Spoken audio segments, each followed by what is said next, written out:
اعوذ باللہ من الشیطان الرجیم بسم اللہ الرحمن الرحیم السلام علیکم۔ ہم پناہ مانگتے ہیں اللہ کی دھتکارے ہوئے شیطان سے۔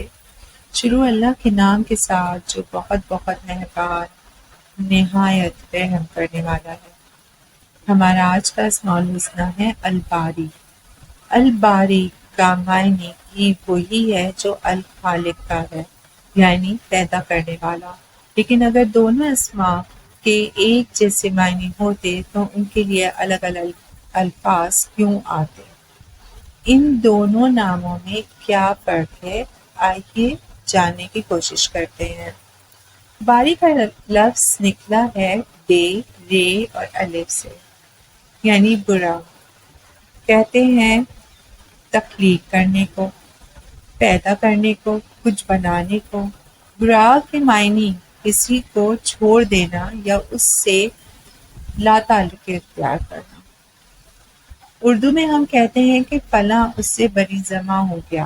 برا کا معنی کسی بے گناہی ثابت ہو جانا بھی ہے، یعنی الزام کا اس سے الگ ہو جانا، کسی کے ہاتھ کسی الزام سے صاف ہو جانا، جیسے فلاں بندہ اس کیس میں بری ہو گیا۔ یہ بات وہی بری ہے اور اس سے باری کا لفظ بنا ہے۔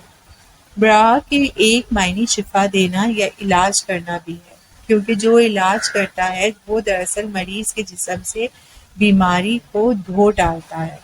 اللہ تعالیٰ کے لیے استعمال ہونے والے اسم الباری کا معنی ہے پیدا کرنے والا، اس خالق سے مختلف ہے۔ خالق ہے وہ جو کچھ نہ ہونے سے کچھ بناتا ہے اور اس کے لیے اپنا فیصلہ صادر کرتا ہے، جیسے آپ کی تخلیق، آپ کی زندگی کا ڈیزائن۔ الباری وہ ہے جو اس کے کیے گئے فیصلے کو آگے لاگو کرتا ہے، وہ خالق کے پلان کو آگے لے کے چلتا ہے۔ الباری تخلیق کو دنیا کے سسٹم کے تابع لاتا ہے تاکہ وہ تخلیق اس دنیا اور دوسرے مخلوقات کے ساتھ توازن میں رہ سکے۔ جیسے ماہرین کہتے ہیں کہ الخالق وہ ہے جو پودے اور انسان کو بناتا ہے، اور الباری وہ ہے جو پودے کو ایک ایسے نظام کے تحت لاتا ہے کہ پودا آکسیجن بنائے اور انسان کو فراہم کرے، اور انسان بدلے میں کاربن ڈائی آکسائیڈ بنا کر پودے کو فراہم کرے۔ یہ مخلوقات کا ایک دوسرے کے ساتھ توازن سے رہنا، یہ الباری کے حکم سے ہی ہوتا ہے۔ اللہ تعالیٰ ہمارا الباری ہے، اس سے صرف ہمیں تخلیق نہیں کیا بلکہ ہمارے ارد گرد کا ماحول بھی اسی نے بنایا ہے۔ ہم جب اللہ تعالیٰ کو اپنا خالق مانتے ہیں تو ہم اس کی طاقت کو اپنی شکل، رنگ، قد، جسم تک محدود کر دیتے ہیں۔ ہم سوچتے ہیں کہ اللہ نے صرف ہمیں بنایا ہے، باقی سب ہم خود بنے ہیں۔ اگر ہمارا رنگ یا قد یا جسم خوبصورت نہیں ہے تو یہ اللہ نے ایسے بنایا ہے، لیکن اگر ہمارے اعمال خوبصورت ہیں تو وہ ہم نے خود بنائے ہیں۔ اگر ہمارا کیریئر ہے یا تعلیمی کامیابیاں ہیں تو وہ ہماری اپنی ہے، ہم سیلف میڈ ہیں۔ حالانکہ یہ سچ نہیں ہے، ہم میں سے کوئی بھی سیلف میڈ نہیں ہوتا۔ ہاں، ناکام انسان اور کامیاب انسان میں محنت کا فرق ہوتا ہے، لیکن ضروری نہیں ہے کہ ہر محنت کرنے والے کی محنت کا صلہ اس کو اس دنیا میں ملے۔ کچھ لوگوں کا وقت یعنی قسمت دوسروں سے بلند ہوتی ہے، وہ جس چیز میں ہاتھ ڈالتے ہیں وہ سونا بن جاتی ہے۔ اس کا رزق ذرا سا کام کر کے بھی کھل جاتا ہے، اور بعض گھنٹوں مشقتیں کرتے ہیں لیکن انہیں وہ کامیابی نہیں ملتی جیسی دوسرے بندے کو ملی ہوتی ہے۔ یہ سب کیا ہے؟ یہ سب الباری کے کام ہیں، یہ اس کی حکمتیں ہیں، یہ اس کے راز ہیں۔ وہ ہماری ساری زندگی کو کنٹرول کیے ہوئے ہیں۔ ہم کس ماحول میں کام کرتے ہیں، ہماری شادیاں کس ماحول میں ہوتی ہیں، غرض ہمارے ارد گرد کا سارا سسٹم بھی وہی بناتا ہے۔ اس کا کام ہمارے چہرے بنا کر ختم نہیں ہو جاتا، وہ ہمارے سے جڑی ہر شے کو پیدا کرنے والا ہے۔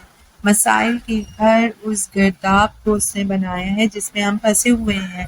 ہماری ساری کامیابیاں اس کی پلان کردہ ہیں۔ وہی ہے جو ہر شے کو بناتا ہے، وہی ہے جو ہر شے کو چلاتا ہے۔ جب ہم یہ سمجھ جائیں کہ ہمارے ارد گرد کے انسان، ہمارا ماحول اور ہر وہ شے جس کو ہم بدل نہیں سکتے وہ اللہ تعالیٰ کے کنٹرول میں ہے، وہی اس کا پیدا کرنے والا اور اس کو اپنی مرضی سے چلانے والا ہے، تو زندگی آسان ہو جاتی ہے۔ مسئلے ختم نہیں ہوں گے، لیکن مائنڈ سیٹ بدل جائے گا۔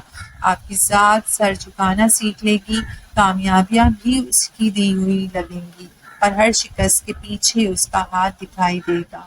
یہ نہیں ہے کہ انسان محنت چھوڑ دے۔ کامیابی کا وعدہ محنت کے ساتھ ہے۔ اللہ پہ توکل سستی اور کاہلی کا نام نہیں ہے کہ انسان ہاتھ پیر بھی چھوڑ دے۔ نہیں، انسان اپنی بہترین کوشش کرے، لیکن اس کے باوجود اگر رزلٹ اس کی توقع کے مطابق نہیں ہے تو وہ اللہ کی مرضی ہے۔ رزلٹ اس رب کے ہاتھ میں ہے، وہ الباری ہے، ہم سب کو بنانے والا، ہماری زندگیوں کو ڈیزائن کرنے والا۔ ہماری زندگی کے ہر موقع کی پلاننگ اور اپروول اس کے پاس سے ہو کے آتا ہے۔ یہ ایسے ہی ہے کہ انسان بہت محنت کرے اور اس کی محنت کی فائل رب کے پاس جائے۔ اب یہ اس رب تعالیٰ پہ منحصر ہے کہ وہ اس کی محنت کے بدلے میں دنیا میں اس کو کیا دے۔ وہ اس کو واجبی سا رزلٹ دے یا اس کے لیے نعمتوں کے دروازے کھول دے۔ یہ اللہ تعالیٰ کی مرضی ہے، کیونکہ دونوں چیزیں آزمائش ہوں گی۔ دنیا کی نعمتیں انعام نہیں ہوتی۔